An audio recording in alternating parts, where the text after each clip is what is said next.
अल्लाह से करे दूर तो तालीम भी फितना, इमलाक भी, औलाद भी, जागीर भी फितना। नाहक के लिए उठे तो शमशीर भी फितना, शमशीर ही क्या नारे तकबीर भी फितना। मेरे हम अज़ीज़ दोस्तों, 3-4 दिन पहले जड़ावाला के अंदर जो वाक़या पेश आया, उस वाक़े को लेकर मैंने एक वीडियो भी बनाई, लेकिन उस वीडियो को मैं यूट्यूब के ऊपर अपलोड ना कर सका।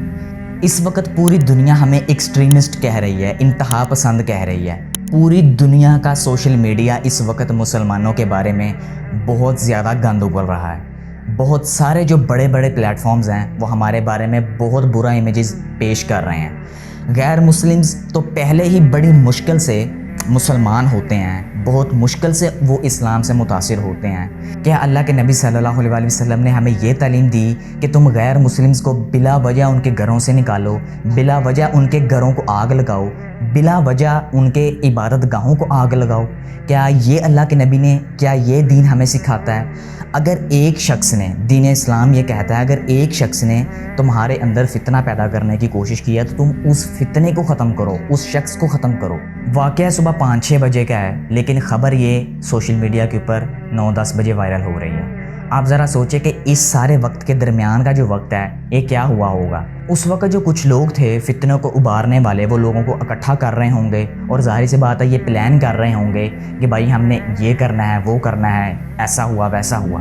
सुबह सुबह उठे नाश्ते के लिए, मस्जिद में ऐलान हुआ कि सब क्रिश्चियन लोगों को ना कत्ल कर दो। हम सब लोग घर से भाग गए। ਬੱਚਿਆਂ ਨੂੰ ਲੈ ਕੇ ਸਾਡੀਆਂ ਜਾਨਾਂ ਸਿਰਫ ਬੱਚਿਆਂ ਨੇ, ਬਾਕੀ ਸਾਡੇ ਕੁਝ ਵੀ ਨਹੀਂ ਬਚਿਆ। ਸਾਡਾ ਸਾਰਾ ਕੁਝ ਚੋਰੀ ਹੋ ਗਿਆ। हमारे घर जल गए, सब कुछ जल गया, कुछ नहीं बचा। मेहरबानी फरमा के हमारी मदद करे, हुकूमत हमारी मदद करे। 21 चर्च हैं जिनको नजर आतिश किया गया है, डैमेज किया गया है, और तकरीबन 312 घर जो हैं वो डैमेज हुए हैं। हमारी ज़िंदगी की सारी जमा पूंजी, लोगों की बेटियों के जहेज़, बहुओं के जहेज़, सब कुछ ख़त्म हो गया है। हमारा गवर्नमेंट से यही मुतालबा है कि जो नुकसानात हुआ है उसको भी पूरा किया जाए, और दूसरा नंबर जिन सरपसंद लोगों ने ये काम किया है उनको भी क्या। हालांकि बात जितनी होती है उतने हमारे मुसलमान रहने नहीं देते। गैर मुस्लिम्स के सामने हमारी पहले ही इतनी बुरी इमेज गई हुई है कि हम लोगों ने पहले श्रीलंका का जो एक आदमी को जला दिया, उसके साथ क्या कुछ किया, गैर मुस्लिम्स पहले उसकी वजह से डरे हुए थे। बाद में हमने ऐसा इमेज पेश किया कि हमने उनके गिरजाघरों को जला दिया, हमने उनके घरों को जला दिया, हमने पाकिस्तान के रहने वाले ही लोगों को उनके घरों से बेदखल कर दिया। कैसी अजीब सी बात है कि वो यहाँ पे पैदा हुए, यहाँ पे उन्होंने मरना है, यहाँ का ही उनका रहना सहना है, यहाँ से ही कमाते हैं, यहाँ से ही सब कुछ उनका पाकिस्तानी है, और उन्हीं पाकिस्तानियों को बिला वजह उनके घरों से निकाल दिया गया। जिस शख्स ने ये फितना खड़ा किया था, चाहिए ये था कि उस शख्स को पकड़ा जाता, उस शख्स को कत्ल किया जाता, ताकि वो शख्स बाकियों के लिए इबरत बन सकता। लेकिन वो शख्स भाग खड़ा हुआ, उस शख्स का पता ही नहीं है, बस उसकी तस्वीरें सोशल मीडिया के ऊपर आ गया कि ये शख्स है। और पाकिस्तान का ये मामूल है कि कानून के मुताबिक तो कोई काम करना नहीं है, अपना कानून बना लिया जाता है। अगर किसी ने कोई काम कर लिया है, भाई उसको पकड़ लो और मार दो, बस। ना कोई कानून, ना कोई पुलिस, ना कोई आर्मी, कोई चीज़ नहीं है, ना कोई हुकूमत। ये तो इस तरह के कानून तो जंगल में होते हैं भाई, कि जंगल के अंदर ये सब कुछ होता है कि वहाँ पे जो किसी ने बुरा काम किया सारी दुनिया इकट्ठी होकर आ गई, उसको मार गई। ये तो जंगल में सब कुछ होता है, एक रियासत में तो नहीं होता ये, जहाँ पे भाई पुलिस है, जहाँ पे कानून है, तुम कानून का सहारा तो लो। क्या अदालत जो है इतनी अब बेइंसाफ हो गई है कि इतने बड़ा एक सानिया पेश आ गया कि कुरान मजीद की बेहुरमती हुई है, नबी करीम सल्लल्लाहु अलैहि वसल्लम की गुस्ताखी हुई है। क्या अदालत अब इतनी बेरहम हो जाएगी कि वो तुम्हारे साथ इंसाफ नहीं करेगी? क्या वो हम मुसलमानों के साथ इंसाफ नहीं करेगी? ऐसा तो नहीं होता ना। तो वो कानून के मुताबिक उस शख्स को सज़ा देती, बाकियों को तहफ़्फ़ुज़ मिलता। अब सुनने में ये आ रहा है कि 16 या 17 गिरजाघरों को जलाया गया।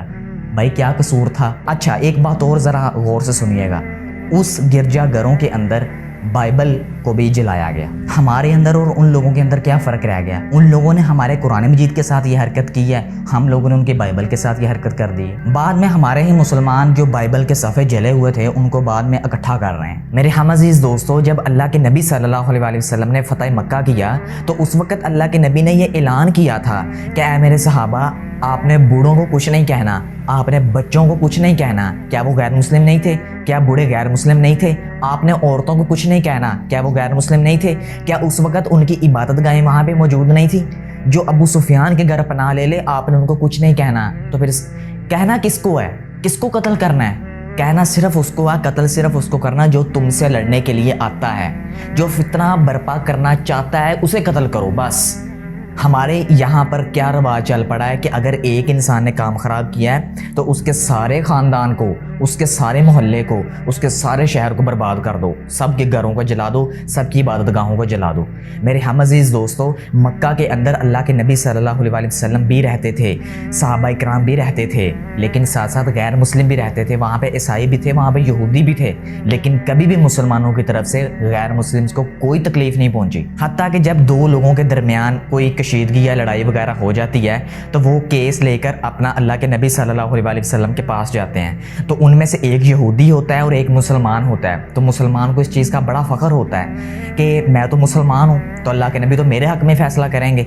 तो वो जाते हैं, अल्लाह के नबी केस को देखते हैं, दोनों का केस सुनते हैं, तो अल्लाह के नबी यहूदी के हक़ में जो है फ़ैसला दे देते हैं। अब वो मुसलमान बड़ा हैरान, बड़ा परेशान होता है।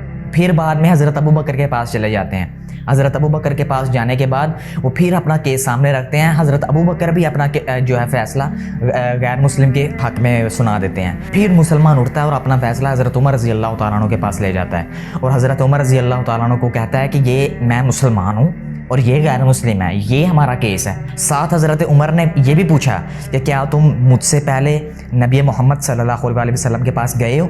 जी हाँ गए हैं। तो उन्होंने क्या फ़ैसला किया है? तो उन्होंने तो गैर मुस्लिम के हक़ में फ़ैसला किया है। तो हज़रत उमर रज़ी अल्लाह तआला अन्हु ने उस वक़्त फरमाया कि जब फ़ैसला हो चुका है तो तुम्हारी जुर्रत कैसे हुई कि नबी करीम सल्लल्लाहु अलैहि वसल्लम के फ़ैसले के ऊपर मेरे फ़ैसले को फ़ौक़ियत दो। फ़ौरन से तलवार उठाते हैं और उस मुसलमान का सर कलम कर देते हैं। ये है इस्लाम की तालीम, ये है हमारा इस्लाम का इमेज। आजकल के मुसलमान गैर मुस्लिम्स को इतना कुछ कह के, उनके घरों को जला के क्या साबित करना चाह रहे हैं। लेकिन एक बात मैं और आपको क्लियर कर दूं कि कुछ मुसलमान थे जिन्होंने ईसाइयों के घरों की हिफाजत भी की है, उनको खाना पीना भी दिया है, उनको रहाइश भी दी है, उनकी ज़िम्मेदारी भी ली है कि हम आपके घर भी बनवाएंगे, हम आपको खाना पीना भी मुयस्सर करेंगे, फराहम करेंगे, आपने किसी किस्म की टेंशन नहीं लेनी। इस्लाम की तारीख़ हमें ये नहीं बताती, अल्लाह के नबी सल्लल्लाहु अलैहि वसल्लम की अहादीस, कुरान, अल्लाह ताला ख़ुद हमें ये दरस नहीं देता कि जुल्म ही करना शुरू कर दो, फितना फसाद करना शुरू कर दो। हाँ, देखो कि फितना फसाद शुरू कहाँ से हुआ है, उस फितने को ख़त्म करने की कोशिश करो।